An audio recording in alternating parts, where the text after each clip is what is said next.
여러분 하루에 스마트폰 혹시 몇 시간 이상 사용하시나요? 이런 자세로 SNS를 탐색하며 시간을 보내실 텐데요. 저는 사실 누구보다도 저런 나쁜 자세를 매우 좋아하던 사람이었습니다. 이런 최약체였던 제가 지금은 무려 유튜브 자세요정 채널에서요. 130만 명의 분들에게 바른 운동 솔루션 알려드리고 있고 건강 분야의 베스트셀러 작가가 되었습니다. 어떻게 이런 일이 가능한 것일까요?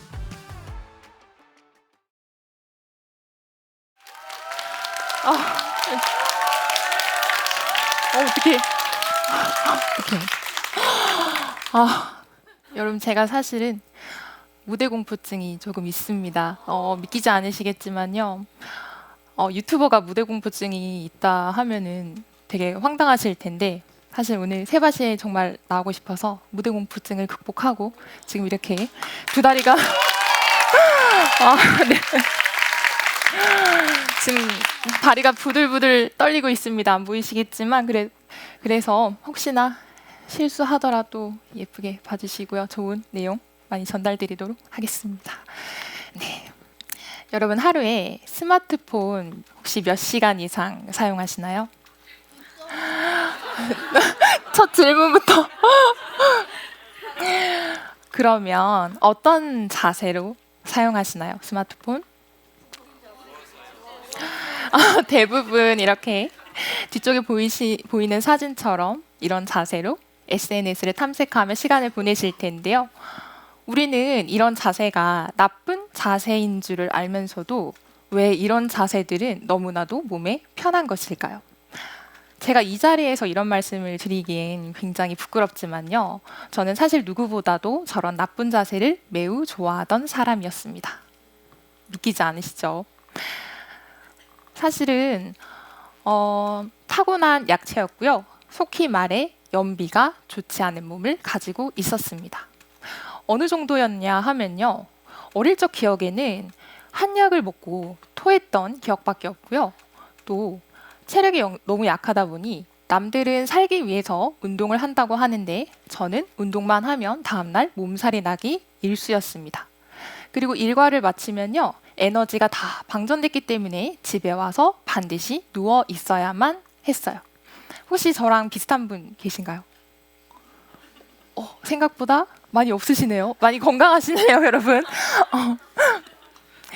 그런데요, 이런 최약체였던 제가 지금은 굉장한 반전을 만들고 있습니다. 무려 유튜브 자세요정 채널에서요, 130만 명의 분들에게 바른 운동 솔루션 알려드리고 있고 또 최근에는 건강 분야의 베스트셀러 작가가 되었습니다.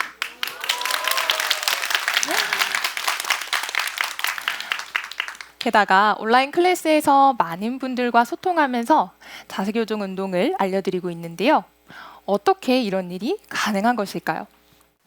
자, 첫 번째는요. 8년 전쯤 겨울이었어요. 제가 난생 처음 스노우보드를 타기 시작했는데 생각보다 제가 재능이 있는 거예요. 너무 잘 타는 거예요. 그래서 초보임에도 불구하고 욕심을 내서 상급자 코스로 올라가 과감하게 타기를 시작했습니다. 그런데 너무 신나는 나머지요. 왼쪽 다리의 장비를 잘못 채우고 그 높은 코스를 타기 시작한 거예요. 그날 저는 어떻게 됐을까요? 그만 한쪽으로 굴러 넘어지면서 왼쪽 무릎을 크게 다치게 되었습니다. 자, 무릎이 아픈 것도 너무너무 서러운데요. 문제는 이 통증이 시간이 지날수록 몸의 다른 부분으로 번지면서 다른 부분에 틀어짐을 만들어냈다는 거예요. 그래서 너무나도 충격을 받았습니다. 여기서 굉장히 웃긴 게 뭔지 아세요? 당시에 저는요, 병원에서 환자분들의 재활을 담당하고 있는 물리치료사였다는 것입니다. 자, 물리치료사였는데 매우 당황스러웠겠죠. 막상 제가 다쳐보니까 어떻게 해야 할지 너무 막막하더라고요. 중이 제 머리 못 깎는다라는 말처럼 이 무릎을 어떤 방법으로 앞으로 치료를 해야 할지, 그리고 병원에서 치료를 벗어나서 앞으로 내가 일상생활에서 건강하게 활동하려면 도대체 어떤 운동을 해야 할지, 그리고 이렇게 몸에 번진 통증과 불균형을 해결하려면 도대체 어떤 방법으로 회복을 해야 하는지 굉장히 막막하고 스스로가 그에 대한 지식이 매우 부족하다는 것을 깨달았습니다. 그리고 당시에는 환자분들을 제가 치료하고 있었지만 막상 이 환자분들도 일상으로 다시 건강하게 돌아가야 하는데 과연 내가 치료사로서 그 환자분들의 재활의 마지막을 잘 마무리하고 일상으로 보내드렸었는지도 많은 고민 그리고 그 병원 시스템에 대한 딜레마에 빠지게 되었습니다. 그때요, 제가 치료를 담당하고 있던 한 환자분의 이야기가 있는데요. 이 환자분의 이야기가 제 인생을 바꿔줄 가장 큰 두 번째 계기가 되었습니다. 자, 이 환자분 이야기 한번 들려드릴게요. 환자분은요, 당시에 30대 중반 건장한 남성분이었어요. 그리고 하루 종일 컴퓨터 앞에서 근무해야 하는 공무원이었습니다. 그런데 처음에 그분을 뵈었을 때 되게 의아했어요. 왜냐하면 근육량이 굉장히 많고 매우 건강해 보였기 때문이죠. 그럼에도 불구하고 무릎과 허리 통증으로 병원을 내원하시게 되었습니다. 그래서 환자분에게 평소에 어떤 운동을 하세요? 라고 여쭤보니까 스쿼트와 플랭크 운동을 즐겨 한다고 하셨어요. 혹시 저 운동 해보신 적 있으신가요? 네. 저 운동 하신 후에 어떤 느낌이 드셨나요? 굉장히 힘들죠? 혹시 어떤 통증이 느껴졌던 분들 계신가요? 스쿼트나 플랭크 하실 때? 허리, 허벅지. 그쵸? 사실 저 운동은 스쿼트의 경우는 엉덩이 부분이 가장 메인으로 힘이 잘 들어와야 하는 동작이고요. 플랭크와 같은 경우는 코어, 복부 몸통에 가장 힘이 많이 들어와야 하는 운동입니다. 사실 여러 부위에 힘이 들어오기는 하지만 메인 근육이 서로 좀 다른 운동인데요. 환자분께서는 이 운동을 하면 할수록 통증이 심해진다고 하셨습니다. 분명히 우리는 건강해지기 위해서 하는 운동임에도 불구하고 왜 통증이 심해질까 하고 의문을 가져서 그러면 저에게 실례지만 운동 동작을 한번 보여주실 수 있으세요? 하고 여쭤봤더니 저는 깜짝 놀랐습니다. 왜냐하면 이분은 몸을 망치는 방식, 즉 이분에게는 너무 무리가 가는 방식으로 운동을 진행하고 계셨던 것이죠. 그래서 그 순간 어느 한 메시지가 제 머릿속을 탁 스치고 지나갔어요. 여러분, 우리는 왜 극단적으로 병원에서의 치료 아니면 강한 운동 이 두 가지 선택지 사이에서만 고민을 하는 것일까요? 한번 이것에 대해서 생각을 해보셨나요?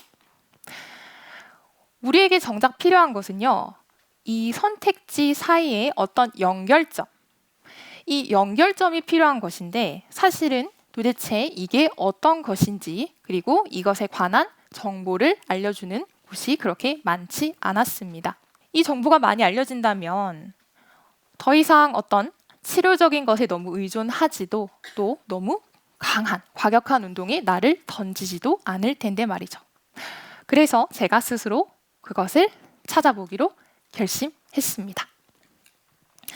그런데 그때요, 저 둘 사이에 격차를 좀 메꿔줄 수 있는 한 회원님을 만나게 되었어요. 이분은요, 조금 더 여성분들께서 공감할 수가 있으실 텐데요. 당시에 20대 초중반 여성분이었습니다. 재수 생활을 끝내고 이제 대학에 들어가서 한창 뷰티에 관심을 가지고 대학 생활을 즐기고 있을 때였는데요. 아무래도 우리 그 수험생 시절에 살이 좀 찌죠. 그래서 다이어트를 관심을 많이 가지고 다이어트에 집중을 하고 있던 때였습니다. 그래서 저도 궁금했어요. 회원님, 환자분 다이어트 중에 가장 효과적이었던 게 어떤 것이었어요? 하고 여쭤보니까 땀복을 입고요. 집 근처 초등학교 운동장에서 2시간, 3시간 동안 걸었다고 하셨어요. 여러분 이렇게 하실 수 있으세요? 이분에게는 그만큼 간절했던 것이죠. 그런데 저는 그 말을 듣고 너무 놀라고 안타까웠습니다. 왜냐하면요, 이분은 20대의 젊은 나이임에도 불구하고 양쪽 무릎에 연골이 많이 손상되어 있는 연골연화증으로 치료를 받고 계셨기 때문이죠. 저는 이렇게 좀 말씀드리고 싶습니다. 요즘 SNS가 너무 활성화되면서 운동도 조금 더 화려한 것, 아니면 자극적인 것을 해야 한다거나 아니면 남들에게 보여주기 위해서, 그쵸? 과시하기 위해서 운동을 해야 한다라는 그런 느낌들이 많이 생성되고 있어요. 또한 정형화된 어떤 기준, 어떤 미에 맞춰서 스스로의 몸을 그에 맞게 바꿔야만 한다는 그런 현상도 많이 심화되고 있는 것으로 보입니다. 저는 여기서 잠깐 멈춰서서 이렇게 한번 생각해 볼 것을 제안 드립니다. 과연 나는요, 정말 나를 위해서 운동을 하고 있는 것일까요? 우리가 타인이 아니라 나 자신을 바라보고 긍정하면서 운동을 할 수 있음에도 불구하고 어떤 틀, 어떤 기준에 맞춰서 내 자신을 부정하고 나를 바꾸면서 운동을 해야 한다라고 생각하지는 않으셨는지 이 자리에서 다시 한번 점검해 보시길 바랍니다. 자, 그러면요. 도대체 어떤 운동을 해야 한단 말이에요? 라고 지금 생각하는 분들도 계실 거예요. 맞습니다. 그렇게 생각이 드시죠? 만약에요, 굉장히 쉽고 하기도 재밌고 그리고 또 효과도 있고 오래오래 지속 가능한 그런 운동이 있다면 그 어떤 누구가 마다할 수 있을까요? 그렇죠? 그러면 우리가 더 이상 어떤 치료에도 혹은 어떤 미적인 기준, 과도한 그런 정보에도 집착하지 않을 텐데 말이죠. 그래서 저는 그것을 찾기 위한 여행을 시작해 보기로 결심했습니다. 제 환자분들이 저에게 주셨던 소중한 메시지들은 저를 병원이라는 안전한 직장에서 나와서 더 넓은 세상으로 도전할 수 있게 만들어 주었고, 또한 제 무릎에 재활을 위해서 만났던 필라테스라는 운동은 저를 많은 컨텐츠를 통해서 이렇게 여러분을 만날 수 있게 하는 연결고리가 되었습니다. 혹시 제 유튜브 채널 본 적 있으신가요? 그래도 많이 오셨네요.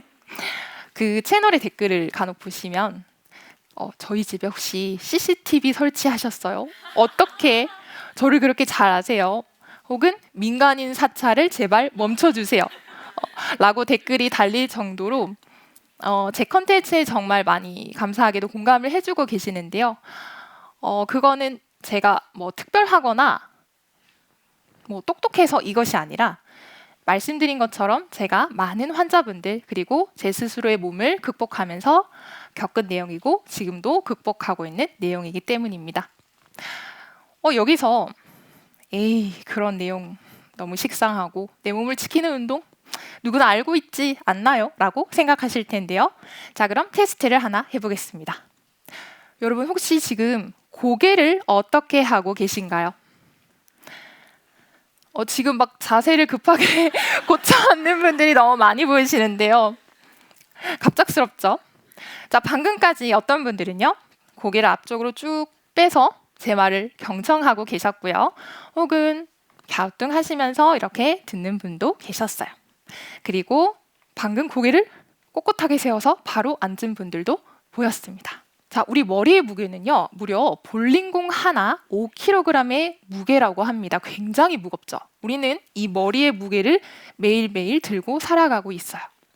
그런데 이 머리의 무게를요, 목의 C자 커브가 이렇게 아련하게 분산해주고 있는 모습입니다. 약해 보이지만요, 사실은 우리는 머리에 눈이 달렸기 때문에 고개를 굉장히 자유자재로 움직여야 하죠. 그래서 목은 이렇게 많은 움직임과 안정성을 담당하고 있는 탄성이 많은 구조입니다. 그런데요, 우리가 스마트폰과 노트북 사용으로 인해서 어때요? 머리 위치가 점점 앞쪽으로 나가죠. 그러면 머리가 조금씩 앞쪽으로 나갈수록 목의 C자 커브는 변형이 되면서 무너지게 됩니다. 그러면 상상해 보실까요? 이렇게 되면 목이 어떻게 될까요? 굉장히 아프겠죠.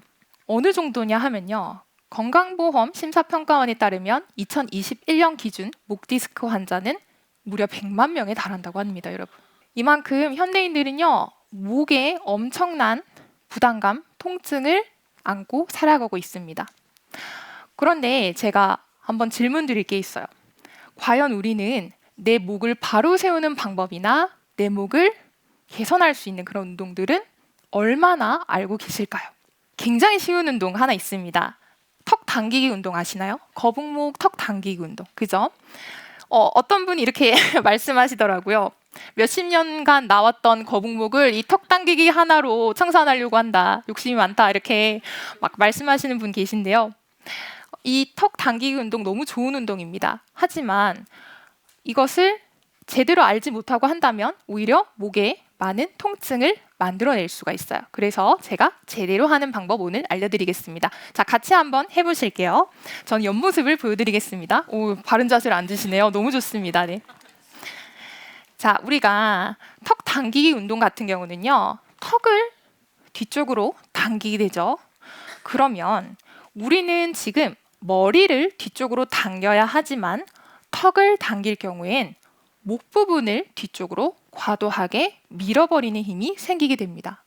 자, 그러면 목의 정상적인 C자 커브가 뒤쪽으로 자꾸 짓눌리는 힘이 생기게 되겠죠. 그래서 저는 이런 방법을 제안드립니다. 우리는 턱이 아니라 코끝을 뒤통수 쪽으로 가볍게 이렇게 눌러보는 거예요. 자, 차이점 좀 느껴지시나요? 자, 우리가 코끝을 뒤통수 쪽으로 살짝 당기면요. 목이 아니라 앞으로 나온 머리, 이 두개골 부분이 조금 더 뒤쪽으로 이동하게 됩니다. 여기서 느낌 잘 안 오는 분들 계시니까요. 자, 여기서 우리 머리 정수리 뒤쪽 부분 있죠? 이 뒤쪽 부분, 여기 머리카락 한 올을요. 천장사선 위로 이렇게 들어올린다라고 상상해 보세요. 네, 그렇죠. 그러면 이렇게 나와 있던 목의 압박이 줄어들면서 이렇게 목 정렬이 바로 서는 느낌이 들 거예요. 지금 너무 잘하시네요. 자, 이렇게 되면 키가 살짝 커지는 효과도 느낄 수 있습니다. 맞습니다. 제일 환하게 웃으시네요. 키가 커지는 효과. 네, 이렇게 우리 목은요, 어떤 강한 운동을 하지 않아도 정렬만 바로 잡아주면 알아서 중력에 대항해서 이렇게 잘 일을 할 수가 있게 됩니다. 어때요? 이렇게 하나의 차이로, 디테일한 차이로 느낌이 훨씬 달라지죠. 그래서 여러분, 저는 이렇게 좀 강조드리고 싶습니다. 우리는요, 어떤 것을 많이 해야 하고 또 강하게 해야 한다고 생각을 하시겠지만 사실은 그 반대입니다. 우리는 하나를 하더라도 안전하게, 더 정확하게 해야만 200% 이상의 효율을 높일 수 있기 때문이에요. 이것이야말로 우리 바쁜 현대 사회에서 우리 현대인들이 돈도 시간도 그리고 에너지도 아낄 수 있는 최선의 방법이란 것을 저는 꼭 말씀드리고 싶습니다. 이제요, 제가 오랜 시간 개인 레슨을 진행했던 한 회원님의 이야기로 마무리를 하려고 합니다. 이 회원님은 제가 특별히 기억에 오래 남는 회원님인데요. 70대 여성분이었어요. 70대 여성분 필라테스 좀 상상되시나요? 그런데요, 이것도 좀 놀라운데 양쪽 무릎에 퇴행성 관절염을 앓고 계셨습니다. 좀 진행이 많이 되었고요. 다리가 O자 모양으로 많이 변형된 상태였습니다. 그래서 병원에서는 이분께 수술을 권해드리는 상태였는데 스스로 내가 운동하고 무릎을 케어하는 방법을 먼저 알아낸 후 수술을 결정하겠다라고 말씀을 주셨고 그 계기로 저와 만나게 되었습니다. 사실은요, 저 처음에 굉장히 막막했습니다. 왜냐하면 운동을 알려드리려 하면 통증이 너무 심했고요. 또 관절이 많이 굳어 있어서 원하는 만큼 동작이나 가동 범위가 나오지 않았어요. 최종적으로는 한발서기를 목표로 잡았는데요. 이것은 정말 너무나도 먼 목표 같았습니다. 그런데 이분 어떻게 되셨을까요? 자, 이 운동은요, 필라테스 리포머라는 기구 위에서 스스로의 몸으로 중심을 잡고 강한 스프링을 하체의 힘으로 밀고 당겨야 하는 그런 고난이도의 운동입니다. 동작은 사실 완벽하지는 않지만요, 이 운동이 젊은 분들도 저 플랫폼에 올라서서 부들부들 떨면서 밀어내야 하는 운동 중 하나입니다. 그런데요, 70대 그리고 양쪽 다리에 퇴행성 관절염이 있으신 분이 저 운동을 스스로의 몸으로 강한 스프링을 밀어내고 있는 모습입니다. 어디 몸뿐인가요? 처음에는요, 센터에 들어오실 때 다리가 너무 아프니까 너무 힘들어 하셨어요, 운동 오시는 거. 그런데 어느 순간부터 가볍게 걸어 들어오시면서 문을 활짝 열고 밝은 미소로 인사해 주시던 그 모습이 아직까지도 기억에 남습니다. 자, 여러분 어떤 생각이 드시나요? 나는 나이가 많아서, 혹은 나는 너무 바빠서, 아니면 나는 체력이 몸이 너무 약해서 라고 이미 한계를 정하고 있거나, 혹은 스스로의 기준에 나를 가둬두지는 않으셨나요? 저는 이 회원님을 통해 스스로가 자신을 어떻게 보냐에 따라서 몸도 마음도 인생도 달라질 수 있다는 것을 가슴 깊이 깨달았습니다. 마지막으로 이 말은 꼭 한번 전해드리고 싶어요. 여러분, 기적은요, 어디 멀리 있거나 거창해야만 하는 것이 절대로 아닙니다. 딱 한 번뿐인 여러분의 인생, 그리고 세상에서 단 하나뿐인 나만의 몸을 통해서 여러분만의 기적을 만들어 나가시길 바랍니다. 이렇게 평범했던 약체였던 제가 기적을 만들어낸 만큼, 또 제 컨텐츠를 통해서 감사하게도 많은 분이 하루를 바꿔주신 만큼 다음 주인공은 여러분이 되시기를 진심으로 희망합니다. 감사합니다.